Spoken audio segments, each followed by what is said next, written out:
Creo que é importante ter medios de comunicación na lingua na que boa parte dos galegos nos expresamos, é dicir, que non existan unha extrañeza que creo que un dos nosos objetivos é superala. Creo que se a batalla do século XX arredor da lingua galega foi sair do mundo doméstico ao espacio público, a batalla do século XXI é conseguir normalizar a nosa presencia nese espacio público. É dicir, en teoría nada non lo impide, pero ahora temos que ser nós mesmos que somos capaces de levar o galego a un vehículo de uso normal en todos os ámbitos da nosa vida.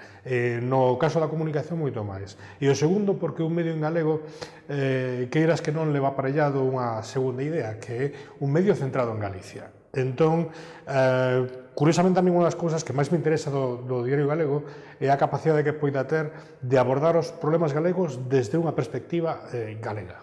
A min gustaría moito que o Diario Galego fose o xornal dunha Galicia contemporánea. É dicir, o xornal de xente que non se resigna, de xente que quere sair adiante, que quere desenvolver proxectos, que pensa conectarse co mundo e que é capaz de presentar a mellor cara, a mellor versión de nós mesmos. Entón, interésame un medio no que poida recoñecer, por un lado, moitos dos valores que caracterizaron pois a Sermos Galiza e digamos, ese tipo de publicacións, é dicir, o interese por un interese compensado entre o rural e o urbano, unha mirada diferente ao rural do que vemos habitualmente nos medios de comunicación.